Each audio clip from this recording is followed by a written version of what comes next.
Oi, oi, pessoal, sejam bem-vindos à nossa aula de Ciências Moleculares e Celulares e Introdução à Biologia Celular e do Desenvolvimento. Bom, estudado a constituição, a composição da membrana plasmática em nossa última aula, nós vimos que ela é constituída por uma bicamada fluida de fosfolipídios.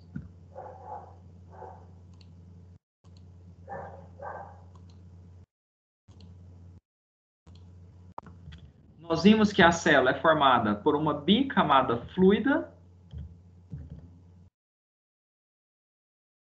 de fosfolipídios, né, com um mosaico, ou seja, com uma mistura de proteínas mergulhadas nessa bicamada. Essas proteínas, pessoal, elas exercem funções diversas no transporte de substâncias, igual a gente viu lá as proteínas canais para difusão simples, as proteínas transportadoras, carreadoras ou permeases na difusão facilitada, e muitas delas atuam como receptores para desencadear sinalizações celulares, que na verdade é o objeto de estudo da nossa aula de agora, tá? Então, pessoal, muitas dessas proteínas mergulhadas na bicamada, então aqui você tem a bicamada fosfolipídica, aquele mosaico de proteínas, né? Por vezes, você tem uma célula liberadora de uma molécula, transmissora de um sinal, que se for no sistema nervoso é um neurotransmissor, que ao se ligar nessa proteína receptora na membrana de uma célula alvo, você desencadeia uma resposta metabólica ou alguma alteração numa função fisiológica, desencadeando uma determinada resposta celular. Então, as células comunicam entre si por meio dessas sinalizações, pela liberação de mediadores, de moléculas receptoras, para que eu possa obter uma determinada resposta metabólica num determinado tecido ou célula-alvo, tá?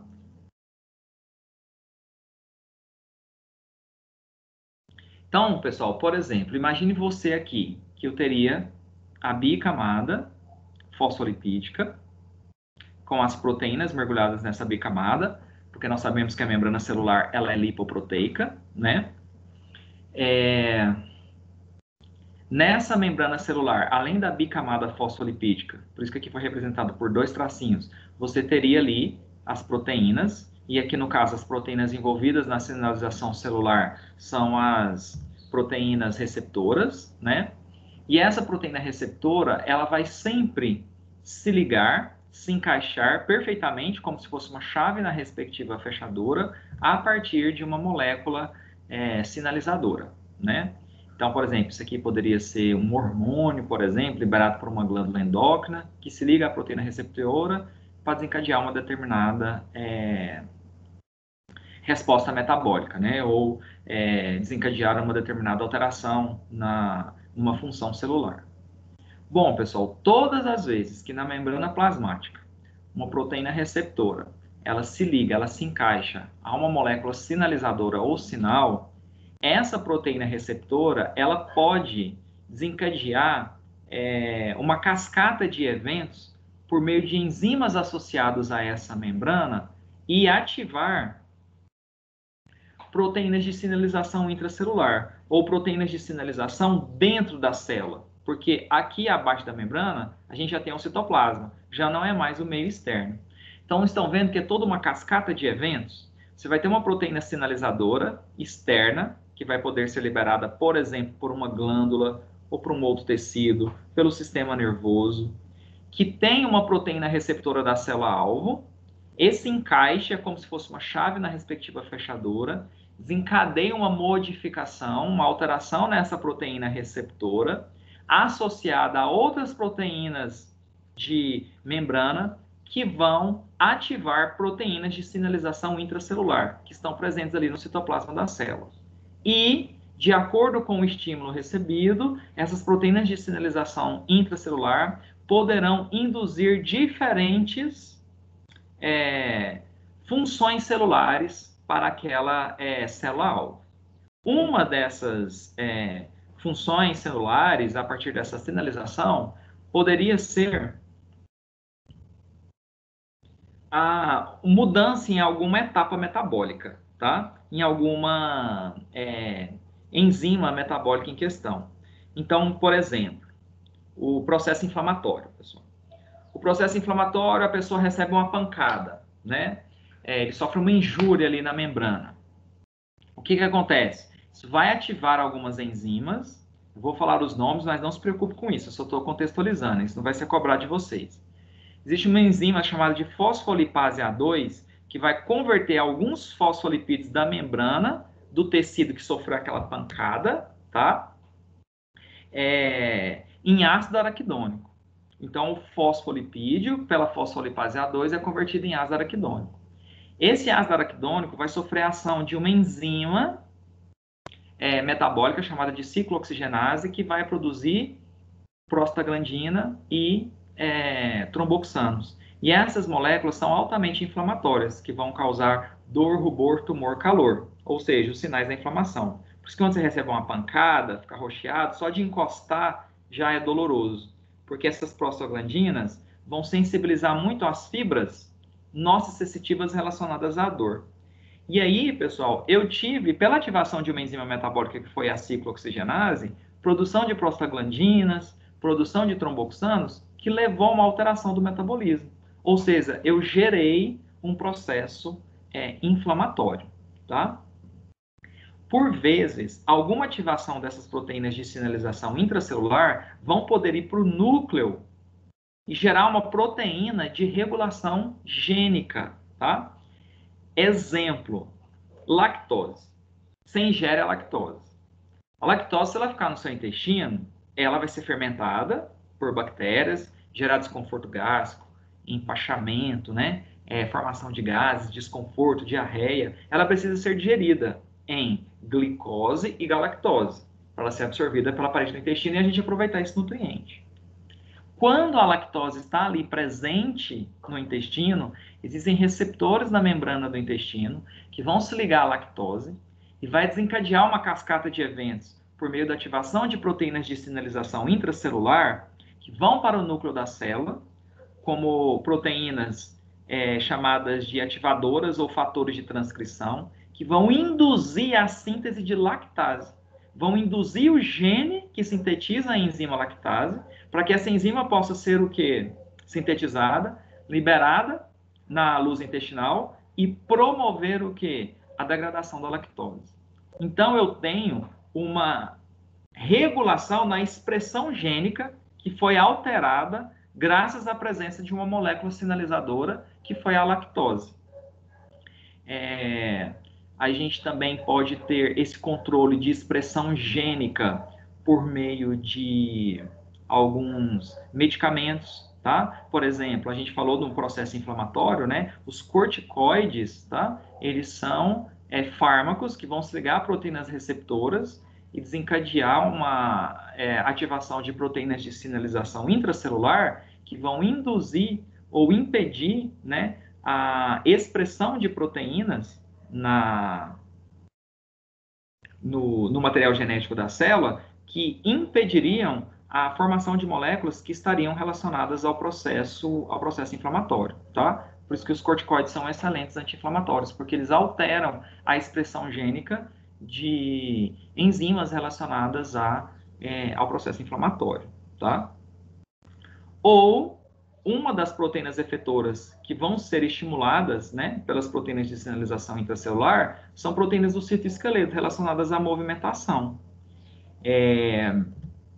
Por exemplo, o cálcio, pessoal. O cálcio é importantíssimo para a contração celular, tá? Por quê? Porque a ligação do cálcio a proteínas receptoras vai ativar proteínas intracelulares. Não sei se já ouviram falar na troponina. A troponina ligada ao cálcio, ela induz uma alteração conformacional na tropomiosina, que libera o sítio de ligação da actina na miosina. E a quitina e miosina são as proteínas contráteis presentes na fibra muscular, que quando elas se deslizam umas sobre as outras, elas promovem um movimento, elas promovem uma contração, tá? Então, eu tenho, a partir de uma molécula sinalizadora, uma ativação e uma cascata de eventos de proteínas de sinalização que levam à contração de uma proteína que é responsável pela movimentação celular. Professor, o Danilo pediu para aceitar ele aí, que a internet dele caiu.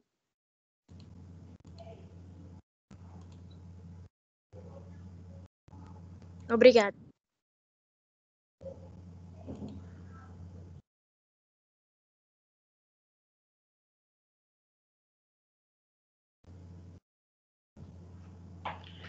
Bom, pessoal, quando essas moléculas sinais, né? Ó, a molécula sinal intracelular vai se ligar a uma proteína receptora da membrana. Então, eu tenho a membrana plasmática, o núcleo, uma proteína receptora na membrana, né, da bicamada fosfolipídica e a molécula sinal, que vai se ligar aqui para desencadear toda aquela cascata de eventos e alterar a resposta metabólica, né? Quando essas substâncias são grandes e hidrofílicas, ou seja, têm um tamanho molecular considerável e são solúveis em água, né? Elas se ligam a esse receptor, o receptor da célula alvo, né? Essa molécula hidrofílica sinal, ela, ao se ligar a essa proteína, ela é capaz de desencadear respostas relacionadas à função fisiológica, né? A maior parte dos receptores é desse tipo, resposta a moléculas sinais hidrofílicas, né? E essa proteína, quando ela se liga a essa molécula sinal, essa molécula sinalizadora, eu ativo uma cascata de sinais intracelulares que vão ser responsáveis por desencadear ou alterar uma determinada função, atividade celular ou metabólica na célula. A maioria das moléculas sinalizadoras são assim. Mas existem casos em que as moléculas não são hidrofílicas, elas são hidrofóbicas e geralmente de tamanho molecular pequeno. Olha lá, pequenas hidrofóbicas. Aí, nesse caso, pessoal, a molécula, ela precisa de uma outra proteína que atue como carreadora, que a transporte pelo plasma sanguíneo. Pelo fato dela ser insolúvel em água, ela precisa de uma molécula que a transporte. É o caso do colesterol. O colesterol é insolúvel em água. Ele não precisa da LDL e da HDL, as lipoproteínas para transportá-lo. É a mesma coisa dessas substâncias hidrofóbicas como moléculas sinalizadoras. Essa molécula carreadora, ela transporta ao longo do plasma a substância, a molécula sinal. Quando ela está próxima à célula, essa substância ou molécula sinal ela é liberada. Como ela é hidrofóbica, como ela é solúvel em lipídio e a membrana é fosfolipídica, ela não precisa se ligar a uma proteína receptora. Ela atravessa diretamente a membrana, ativando proteínas sinalizadoras intracelulares e que, inclusive, podem ser transportadas para o núcleo da célula e proporcionar uma expressão gênica alterada, né? Como foi o que a gente viu lá para os corticoides e tal. Então, o ligante tem que penetrar na célula-alvo para ativação, ele penetra, ele não precisa se ligar a uma proteína receptora, porque, como é uma molécula hidrofóbica, lipofílica, ela consegue se dissolver normalmente na membrana da célula, tá? E com isso, eu ativo receptores ou no citoplasma da célula, as proteínas de sinalização intracelular, ou essas proteínas podem ir por núcleo da célula, proporcionando uma expressão gênica alterada. Porque aí eu já tive um receptor nuclear, que vai induzir algum gene para produzir alguma proteína ou enzima, ou vai inativar, né, ou vai impedir a produção daquela enzima ou daquela proteína.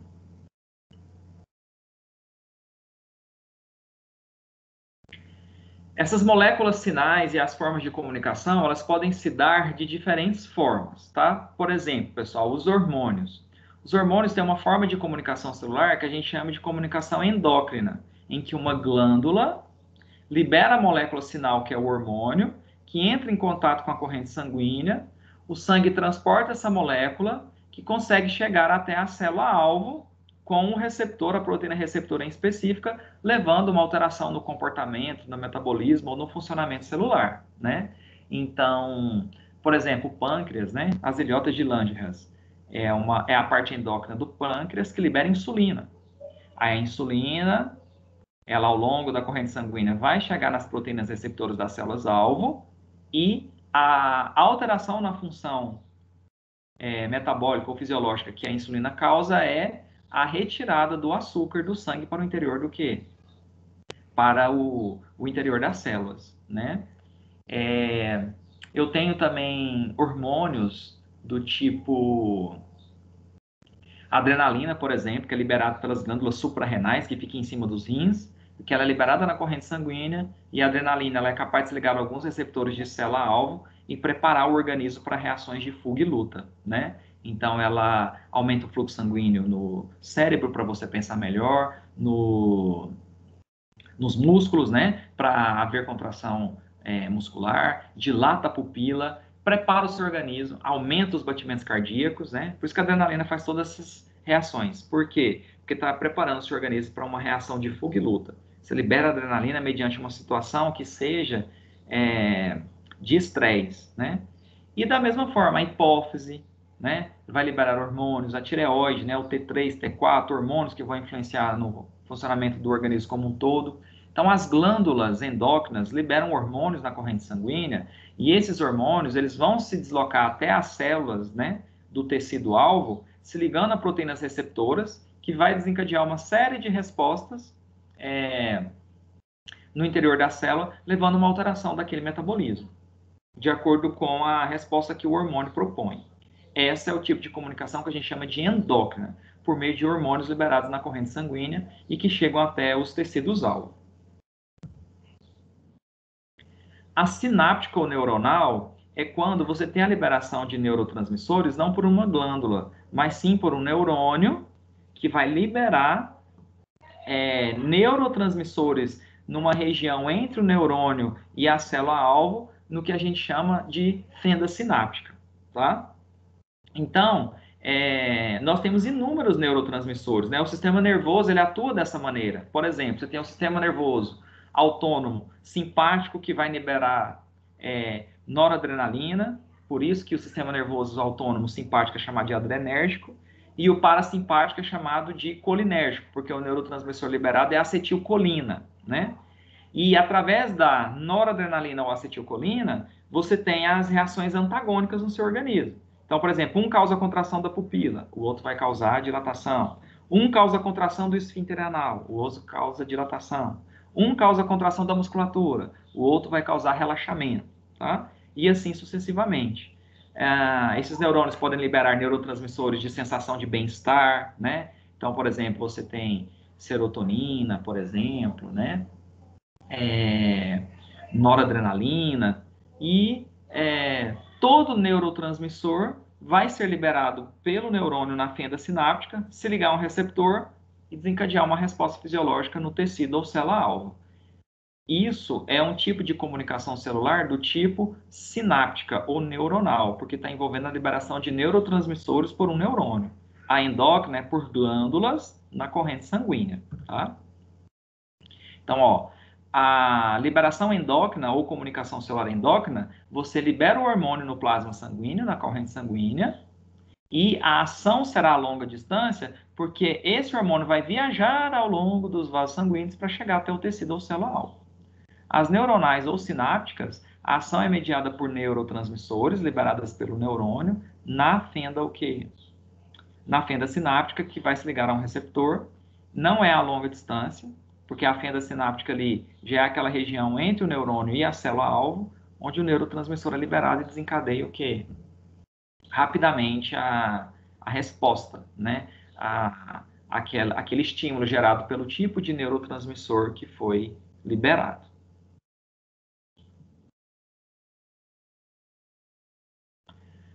As comunicações do tipo parácrina, pessoal, é quando ocorre a liberação de moléculas sinalizadoras por uma célula, e essas moléculas sinalizadoras, elas irão exercer a sua ativação em células-alvo ou tecidos-alvo, diferente da célula que fez a liberação dessa molécula sinalizadora, tá?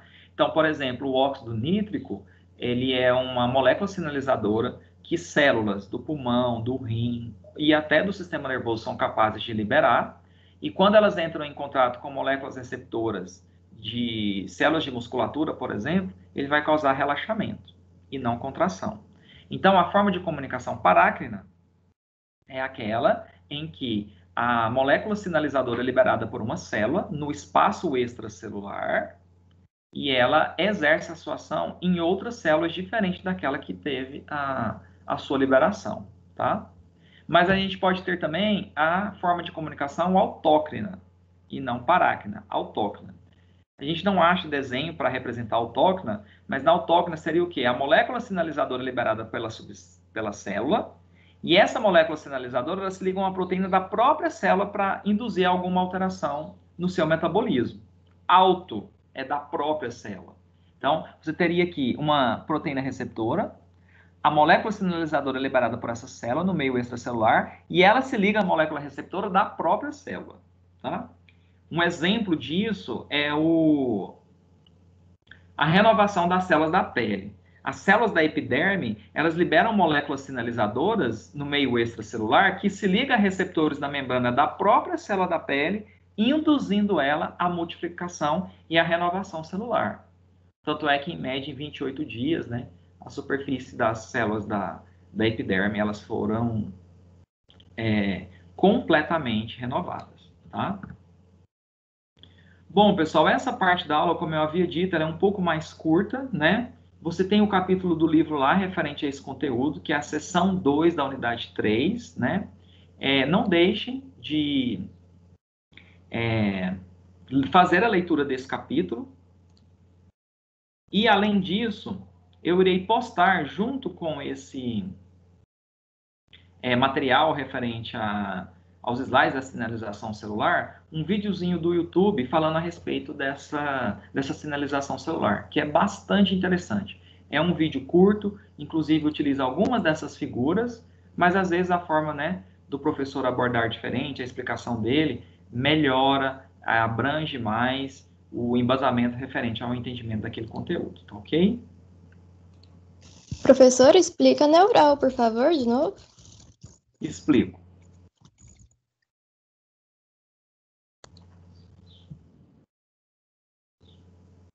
Então é assim, pessoal, a comunicação endócrina, né, só para que não fique dúvidas, é aquela em que uma glândula libera a molécula sinalizadora chamada de hormônios na corrente sanguínea e eu tenho uma ação a longa distância. Porque esse hormônio pela corrente sanguínea, a glândula pode estar em qualquer parte do corpo que pela corrente sanguínea ele vai chegar a qualquer tecido ou célula-alvo, né?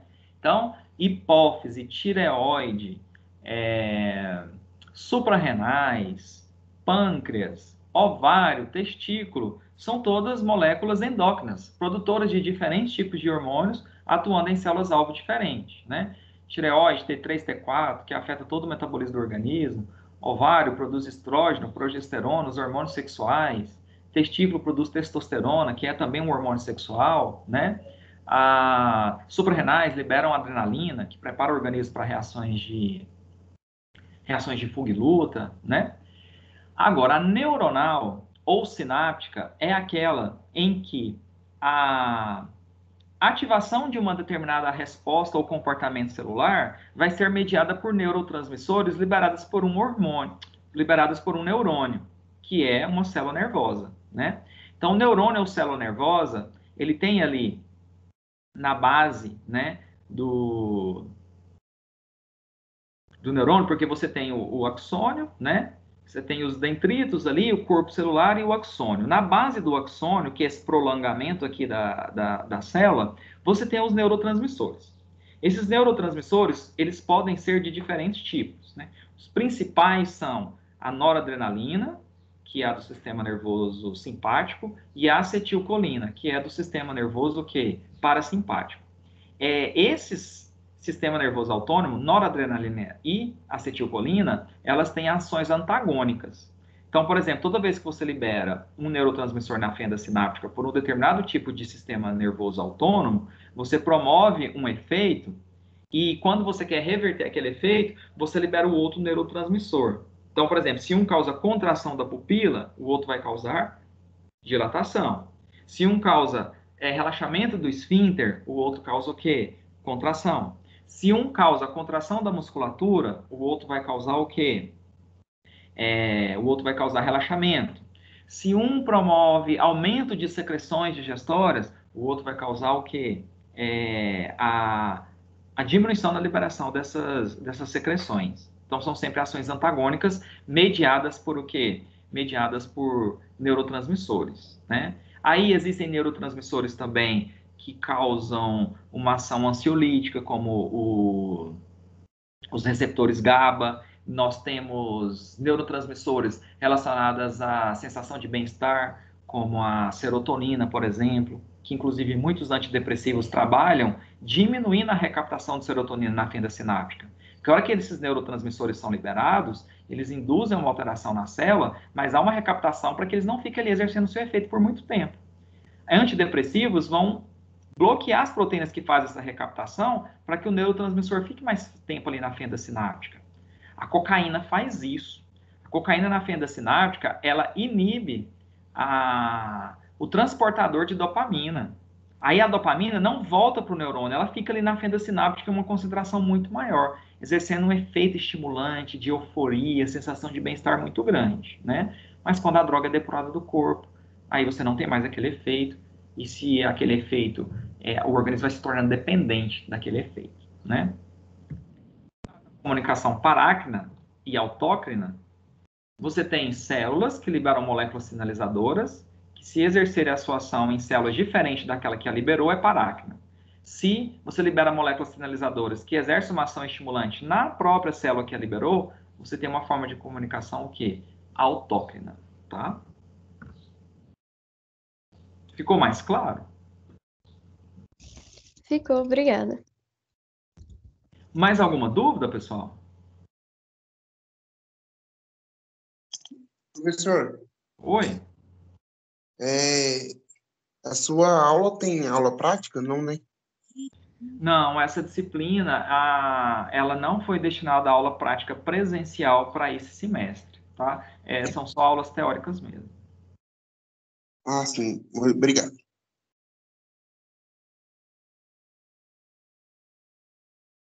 Então é isso, pessoal. Não deixe de acessar sessão 1 e sessão 2 da unidade 3, os materiais que eu vou estar postando ainda hoje, para que vocês estudem esse conteúdo que foi passado.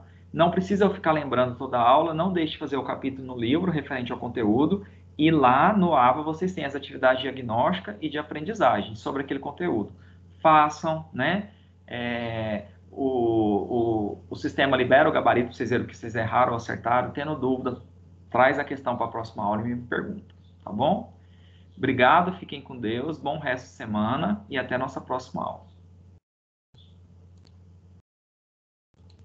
Tchau, tchau. Obrigada.